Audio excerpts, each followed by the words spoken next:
मेरी पत्नी की शादी बहुत कम उम्र में हो गई थी। उसे पढ़ने का बहुत शौक़ था, इसलिए मैं उसके लिए घर पर एक ट्यूशन टीचर लगवा दिया था। पर एक दिन अचानक मेरी पत्नी ने कहा कि मैं प्रेग्नेंट हूँ। ये सुनकर मेरे पैरों तले से ज़मीन निकल गई, क्योंकि मैं कभी बाप नहीं बन सकता था। वह बच्चा तो डीएनए टेस्ट की रिपोर्ट आने में बस कुछ वक्त ही बाकी रह गया था और हर गुजरते वक्त के साथ मेरे दिल की बेचैनी बढ़ती जा रही थी। मैंने अपनी उस पत्नी पर बदचलन होने का इल्ज़ाम लगाया था, जिसकी मोहब्बत में मैंने अपना घर छोड़ दिया था। उसके कहने पर ही मैंने डीएनए टेस्ट करवाया, ताकि वह साबित करना चाहती थी कि वह बेकसूर है। नतीजा जो भी आना था, उससे हमारे रिश्ते की हार ही होनी थी। ज़्यादा तो मुझे इस बात का दुख था कि आज मैं अपने सबसे कीमती रिश्ते को खो देने के मुकाम पर खड़ा था। कुछ महीने पहले सब कुछ ठीक था। मेरा और मेरी पत्नी सुमन का रिश्ता बहुत ही खूबसूरत था। हम दोनों अपनी ज़िंदगी में बहुत खुश हैं। फिर एकदम से ज़िंदगी में ऐसा मोड़ आया कि सब कुछ बदल कर रह गया। मैंने सुमन से अपनी पसंद की शादी की थी। सुमन के घर वाले हमारे पड़ोस में नए नए शिफ्ट हुए थे। उसके घर के हालात अच्छे नहीं थे। उसे 12वीं की पढ़ाई करने के बाद अपनी पढ़ाई छोड़नी पड़ी थी। एक दिन मौका देखकर मैंने उससे अपने दिल की बात कह दी और अपने प्यार का इजहार कर दिया। उसने कहा कि मैं आपसे शादी करने को तैयार हूँ, लेकिन मेरी एक शर्त है कि शादी के बाद भी मैं अपनी पढ़ाई जारी रखना चाहती हूँ। मुझे पढ़ाई का बहुत शौक़ है, लेकिन हालात ने मुझे मजबूर कर दिया और मुझे अपनी पढ़ाई बीच में ही छोड़नी पड़ी। उसकी बात सुनकर मैं खुशी से दीवाना हो गया और मैंने उससे वादा किया, शादी के बाद वह जहाँ तक पढ़ना चाहती है मैं उसका साथ दूंगा। मैं तो इसी खुशी में पागल था कि उसने मेरे प्यार को कबूल कर लिया। हम दोनों के बीच उम्र का फासला था। मैंने जब अपने और सुमन के रिश्ते के बारे में अपने घर में बात की तो मेरी माँ ने यह कहकर मना कर दिया कि मेरे और उसकी उम्र में काफ़ी फ़र्क है, वह कैसे निभा पाएगी। माँ की बात मेरे ऊपर से गुजर गई। माँ की कोई बात मुझे कहाँ समझ में आती है। मैंने जिद ठान ली थी और घर वालों से बात करनी बंद कर दी। मेरी ज़ुबान पर सिर्फ एक ही बात थी कि मैं जब शादी करूँगा तो उससे ही करूँगा, वरना किसी से नहीं। मेरी बड़ी बहन और भाभी ने माँ को समझाया, किसी ना किसी से तो रजत की शादी करनी है, इसलिए बेहतर यही होगा कि उसकी पसंद की लड़की से शादी कर दी जाए, वरना किसी और लड़की को लाकर ज़िंदगी ख़राब करने से क्या मतलब। घर वालों के समझाने पर किसी तरह मेरी माँ मान गई और कुछ दिन बाद मेरी और सुमन की शादी करवा दी गई और वो दुल्हन बनकर हमारे घर आ गई। मेरी तो खुशी का ठिकाना नहीं रहा, क्योंकि मैंने अपनी पसंद की शादी की थी। मैं बहुत खुश था। शादी के एक हफ्ते बाद सुमन ने मुझे मेरा वादा याद दिलाया तो मैं खामोश हो गया, क्योंकि अब वह आगे की पढ़ाई करना चाहती थी और एडमिशन भी शुरू हो गए थे। जज्बात में आकर मैंने उससे वादा तो कर लिया था, लेकिन मुझे पता था कि मेरी माँ कभी भी उसको आगे पढ़ने की इजाज़त नहीं देगी। मुझे लगा था कि शादी के बाद उसके दिमाग से पढ़ाई का जुनून उतर जाएगा, लेकिन उसने तो मुझसे शादी इसलिए की थी ताकि मैं उसे आगे पढ़ा सकूं। मेरी माँ पुराने ख्यालात की थी। उन्हें लगता था कि लड़कियां ज़्यादा पढ़ लिख लेती है तो लोगों की इज्जत करना भूल जाती है। लेकिन अब तो मैंने वादा कर लिया था, इसलिए सुबह होते ही मैं माँ के पास जाकर बैठ गया और उनसे बोला कि मैं सुमन को आगे बढ़ाना चाहता हूँ। मेरी बात सुनकर माँ गुस्से से लाल हो गई और कहने लगी, तुझे क्या अपनी पत्नी से नौकरी करवानी है जो तू इसकी पढ़ाई के पीछे पड़ गया है। हमारी बिरादरी में लड़कियों को ज़्यादा पढ़ाया लिखाया नहीं जाता, क्योंकि पढ़ाई लिखाई करके कल को यही हमारे सर पर बैठ जाएगी और इन्हें हमारी हर बात और हर फैसला गलत नज़र आने लगेगा। मैं काफ़ी देर तक माँ को मनाता रहा, लेकिन उनके फैसले नहीं बदले। वह अपने फैसले पर अड़ी रही। उन्होंने सुमन को आगे पढ़ने से सख्ती से मना कर दिया। माँ की बातों से दुखी होकर मैं वापस कमरे में लौट आया, जहाँ सुमन बेसब्री से मेरा इंतज़ार कर रही थी। उसे मालूम था कि मैं उसकी पढ़ाई को लेकर माँ से बात करने गया हूँ, लेकिन मेरा चेहरा देखते ही उसे सारी बात समझ में आ गई और वह मुझसे कोई बात किए बिना मुँह फेर कर लेट गई और उसके रोने की सिसकियाँ सारे कमरे में गूंजने लगी। मैं उससे इतना प्यार करता था कि उसकी आंखों में आंसू बर्दाश्त नहीं कर सकता था और जिस कदर वह रो रही थी, यह बात मुझसे बर्दाश्त नहीं हुई। मैंने उसके कंधे पर अपना हाथ रखा और उसे प्यार से समझाया कि मुझे कुछ वक्त दो, मैं किसी ना किसी तरह माँ को मना लूँगा।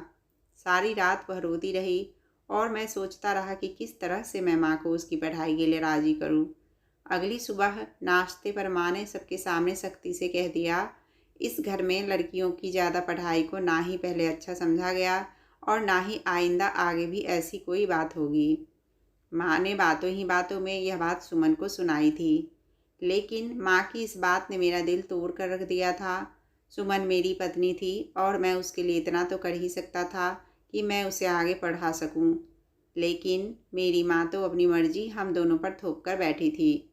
मैं दिल ही दिल में सोचने लगा था कि ना जाने सुमन मेरे बारे में क्या सोचती होगी, कि मैं कैसा मर्द हूँ कि अपनी पत्नी के भविष्य के बारे में नहीं सोच सकता। यह सब सोचकर मैंने माँ से कह दिया कि जो आज तक होता आया है वहीं आगे भी हो, ऐसा नहीं है, क्योंकि अब ज़माना बदल रहा है। मैं उसको आगे पढ़ाना चाहता हूँ। मेरी इस बात से माँ को लगा कि सुमन ने मुझे उनके खिलाफ़ भड़काया है। वह गुस्से से बोली कि अगर ऐसी बात है तो अपना घर अलग कर लो और जो मन में आए करो। यह मेरा घर है, यहाँ मेरी मर्जी चलेगी। कल की आई इस लड़की के लिए मेरे उसूल नहीं बदल सकते।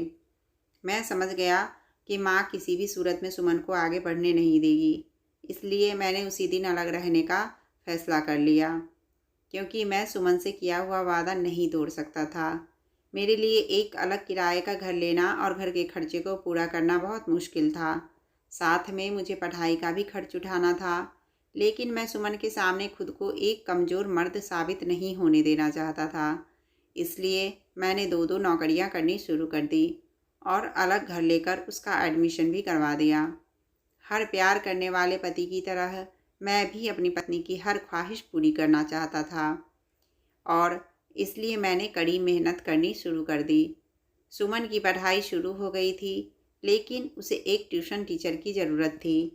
मैंने अपने दोस्त निखिल से कहा कि वह कुछ वक्त निकाल कर मेरे घर आकर सुमन को पढ़ा दे। वह मेरा बहुत पुराना दोस्त था और मैं उस पर आंख बंद करके विश्वास करता था। मेरी बात सुनकर उसने तुरंत हामी भर ली और अगले ही दिन से वह सुमन को पढ़ाने लगा। मैं जब भी दफ्तर से घर वापस आता तो सुमन या तो किताबों में मगन रहती या फिर मोबाइल में बिजी रहती। मेरे पूछने पर कहती कि वह पढ़ाई कर रही है। कभी कभी मैं उससे वक्त और प्यार की ख्वाहिश करता तो वह साफ मना कर देती, मुझको खुद से दूर कर देती कि अभी उसके इम्तिहान आने वाले हैं और वह उसकी तैयारी कर रही है। वह रात रात भर जाकर पढ़ाई करती थी।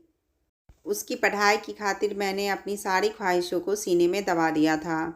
कभी कभी मेरे जज्बात अगर बेकाबू होने लगते तो मैं ज़बरदस्ती उसके साथ कुछ वक्त गुजार लेता, लेकिन उस पर भी वह नाराज़गी का इजहार करती। पता नहीं क्यों उसे हमारे रिश्ते से कहीं ज़्यादा पढ़ाई में दिलचस्पी थी। आधी आधी रात तक निखिल के साथ फ़ोन पर बिजी रहती और साथ ही साथ अपनी किताबों में कुछ ना कुछ लिखती रहती। बहुत दिनों से मैं अपनी माँ के घर नहीं जा पाया था और सुमन के पास तो फुर्सत ही नहीं थी, इसलिए मैं अकेले ही अपनी माँ से मिलने चला गया। माँ की तबीयत ठीक नहीं थी। वह मुझे देखते ही खुश हो गई और सुमन के बारे में पूछने लगी। वह पहले से बहुत ज़्यादा बदल गई थी। वक्त ने उन्हें बदल कर रख दिया था। मैंने उन्हें बताया कि उसके एग्ज़ाम होने वाले हैं और वह पढ़ाई में बहुत बिजी है, हर वक्त पढ़ाई में लगी रहती है। लेकिन जब माँ को निखिल के बारे में पता चला तो कहने लगी, सब तो ठीक है, लेकिन एक गैर मर्द तेरी गैर मौजूदगी में उसे पढ़ाने आता है। कम से कम तुझे तो इस बात का ख्याल होना चाहिए कि घर की इज्जत को गैर मर्द के साथ अकेले नहीं छोड़ते। माँ की बात मुझे कुछ अजीब सी महसूस हुई। मैंने कहा, माँ, वह मेरा दोस्त है, वह कोई गैर मर्द नहीं है। मेरी बात सुनकर माँ मुझे अजीब सी नज़रों से देखने लगी और बोली, वह तेरा दोस्त है पर तेरी पत्नी का कुछ नहीं लगता। माँ की बातों ने मुझे सोचने पर मजबूर कर दिया और मैं सारे रास्ते बस यही सोचता रहा कि माँ तो ठीक ही कह रही है। जब से निखिल ने सुमन को पढ़ाना शुरू किया है, हमारे बीच किस कदर दूरी आ गई है। इसलिए मैंने सोच लिया कि अब मैं सुमन के लिए किसी फीमेल टीचर का इंतज़ाम कर लूँगा और निखिल को घर आने से मना कर दूँगा। इन्हीं सोचों में मैं घर पहुँचा तो सुमन ज़ोर ज़ोर से रो रही थी। उसे इस तरह रोता देखकर मैं घबरा गया और उससे रोने की वजह पूछा। कई बार पूछने पर उसने बताया कि वह प्रेग्नेंट है। उसकी बात सुनकर मेरी आंखों में खुशी के आंसू आ गए, लेकिन सुमन को इस बात की कोई खुशी नहीं थी। वह तो बस इसलिए परेशान थी कि अब वह अच्छे से पढ़ाई नहीं कर पाएगी। मैंने उसे समझाते हुए कहा कि जितना हो सके उतना पढ़ लेना, ज़्यादा परेशान होने की ज़रूरत नहीं है। मैंने उसे बताया कि मैं निखिल को हटाकर उसके लिए कोई नया टीचर का इंतज़ाम करने वाला हूँ।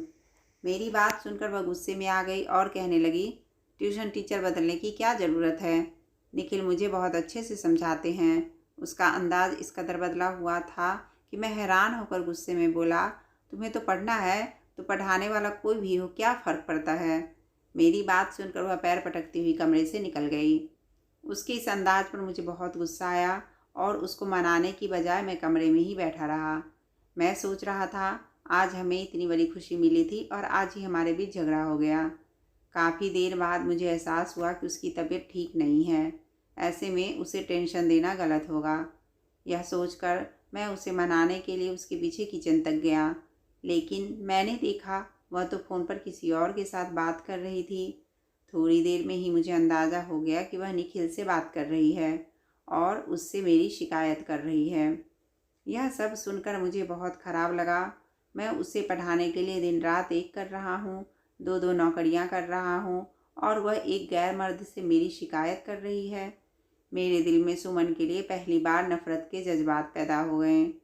कोई भी औरत किसी गैर मर्द से अपने पति की बुराई कैसे कर सकती है? माँ ठीक ही कह रही थी। मैंने निखिल पर हद से ज़्यादा भरोसा कर लिया था। मैंने सुमन को मनाने की बजाय वापस कमरे में चला आया और सारी रात उससे कोई बातें नहीं की। मुझे लगा था कि शायद वह खुद ही मुझसे बात करने लगेगी, लेकिन वह भी बहुत ज़िद्दी थी। सुबह होते ही वह कॉलेज चली गई और मुझे नाश्ता भी नहीं दिया। मेरा मन बहुत ख़राब हो गया और मैं ऑफिस जाने की बजाय वैसे ही घर से निकल गया और यहाँ वहाँ सड़कों पर घूमता रहा। कुछ देर बाद माँ के घर जाने के बाद मुझे ख्याल आया कि अब तो निखिल के आने का वक्त हो गया है। आज मैंने सोचा कि उससे मिलकर आमने सामने बात करूँगा और उससे कहूँगा कि अब मैं सुमन को उससे पढ़ाना नहीं चाहता हूँ। उसके लिए मैंने किसी और टीचर का इंतज़ाम कर लिया है। माँ के घर से अपने घर पहुँचा, पर जैसे ही घर के अंदर गया तो कमरे से मुझे सुमन और निखिल की आवाज़ सुनाई दी। मैं कमरे में जाने के बजाय बाहर ही रुक गया, क्योंकि सुमन बहुत रो रही थी और निखिल उसे समझाने की कोशिश कर रहा था। सुमन उससे कह रही थी कि वह इस बच्चे को दुनिया में लाना ही नहीं चाहती। अगर उसका बस चले तो अभी के अभी इस बच्चे को ख़त्म करवा दे।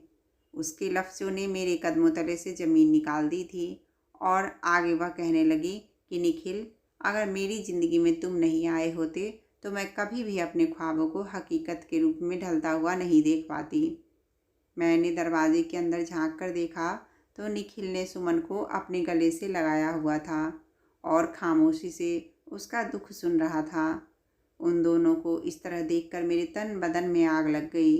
मैं तुरंत कमरे में गया और निखिल को सुमन से दूर करके सुमन के चेहरे पर एक जोरदार थप्पड़ मार दिया और कहा कि तो यह थी तुम्हारी पढ़ाई, जिसके लिए सारी सारी रात तुम्हें इसके साथ फ़ोन पर बात करनी पड़ती है। मेरी मोहब्बत का तुमने मजाक बनाया है।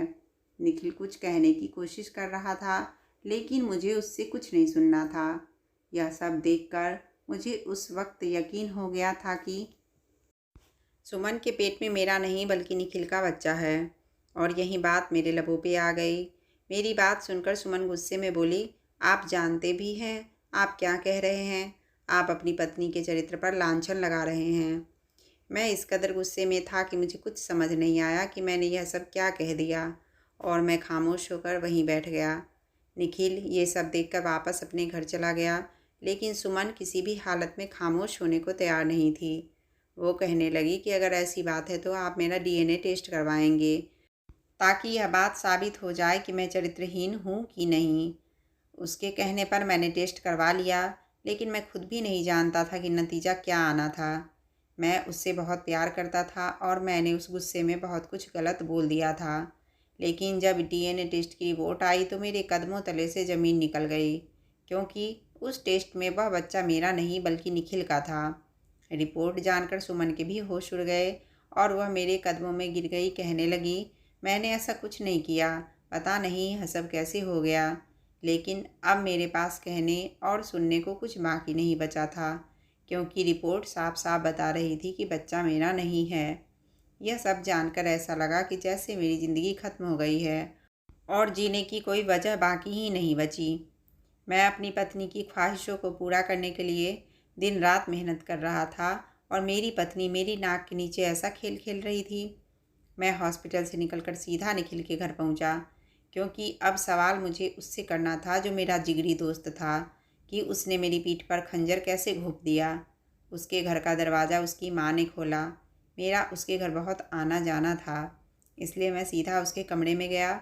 वहाँ पहुंचकर मुझे एक ऐसी भयानक हकीकत पता चली कि मैं दंग रह गया।